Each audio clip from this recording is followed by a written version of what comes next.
अब से रोज हिस्ट्री की क्लास लगेगी और आज मुगलों का पहला चैप्टर खोलने जा रहा हूं क्योंकि इसको लेकर बड़ी चर्चा हो रही है। कोई कह रहा है कि मुगल नेशन बिल्डर थे, कोई कह रहा है कि ग्लोरीफाइड डकैत थे। इसलिए हम हिस्ट्री की क्लास में अब मुगलों का चैप्टर खोलने जा रहे हैं और रोज आपको एक एक करके चैप्टर में जानकारी देंगे।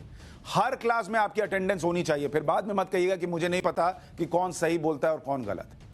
आज मुगल कौन थे और कहां से आए थे ये आपको बताता हूं, वहां से शुरुआत कर रहा हूं। मुगल जो है वो ट्रांसोजेनिया से आए थे। ये जो आप पूरा इलाका देख रहे हैं, इसको जरूर जूम करके दिखाइए। ये ट्रांसोजेनिया का इलाका है और ये इलाका आज के सेंट्रल एशिया में है। इस इलाके का ज्यादातर हिस्सा आज के उज्बेकिस्तान में है और इसका कुछ हिस्सा तुर्कमेनिस्तान में है, ताजिकिस्तान में और कजाकिस्तान में है। 15वीं शताब्दी में यह जगह तैमूर के राज का सेंटर पॉइंट था और इसके दो बड़े शहर थे, बुखारा और समरकंद, और ये दुनिया भर में मशहूर थे। 19वीं शताब्दी में यह इलाका रूस के कब्जे में आ गया था, लेकिन यही वो इलाका, ये जो फरगना घाटी आप देख रहे हैं, ये फरगना घाटी क्लोज करके दिखाइए, यहीं से बताया जाता है कि मुगल आए थे। और इस इलाके में मुगल बादशाह बाबर का परिवार रहा करता था। बाबर का जो पिता था उमर शेख फरगना, वो उमर शेख जो है वो फरगना का बादशाह था। फरगना की राजधानी अंदीजान थी। ये फरगना घाटी हो गई।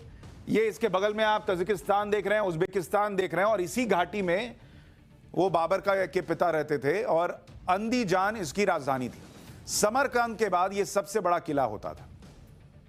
अब सवाल इस बात का है कि मुगलों के बारे में थोड़ी और जानकारी आपको मिलनी चाहिए। इनका जो आप कहते हैं ना कि भाई माता पिता का हिसाब, तो बताइए किसके वंशज थे। तो अगर आप पिता के हिसाब से देखिएगा, पिता और माता, मुगलों की हिस्ट्री आपको बता रहा हूं, तो पिता की तरफ से ये तैमूर के वंशज थे और दूसरी तरफ माता की तरफ से ये चंगेज खान के वंशज थे। और ये तैमूर जो है ये तुर्क था और ये जो चंगेज थे ये मंगोल थे। और जो आपको मुगल सुनाई देता है वो इसी मंगोल से आया है। बाबर की आत्मकथा बाबरनामा के मुताबिक मुगल खुद को, ये यहीं से मुगल आया और मुगलों को पसंद नहीं था कि उनको मंगोल बुलाया जाए, इसलिए वो भारत जब आए तो उनका नाम मंगोल से मुगल हो गया।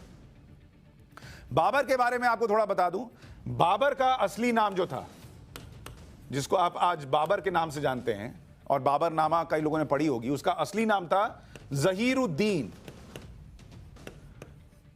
जहीरुद्दीन मोहम्मद बाबर, ये बाबर का असली और पूरा नाम था। और इसका जन्म जो है वो 1483 में हुआ। 12 साल की उम्र में बाबर फरगना का बादशाह बन गया था, जो फरगना आपको दिखा रहा था, और दुनिया का पहला बादशाह था जिसने अपनी आत्मकथा लिखी। बाबर का राज्य फरगना में था, जिसके बारे में आपको बता रहा था। ये पूरा हिस्सा जो आप देख रहे हैं, 15 साल की उम्र में उसने समरकंद पर हमला किया। ये जो आप हिस्सा देख रहे हैं, ताशकंद, तुर्कमेनिस्तान, उज्बेकिस्तान और उधर काबुल है। ये फरगना घाटी की तस्वीर है। समरकंद को उसने 7 महीने घेर कर रखा, लेकिन इस बीच उसके राज्य फरगना में विद्रोह हो गया। फरगना पर उज्बेक्स ने भी हमले शुरू कर दिए। बाबर के हाथ से फरगना चला गया। उसने 3 बार समरकंद पर कब्जे की कोशिश की, नाकाम रहा। फिर समरकंद छोड़कर उनसे काबुल की तरफ देखा। 1504 में बाबर ने काबुल पर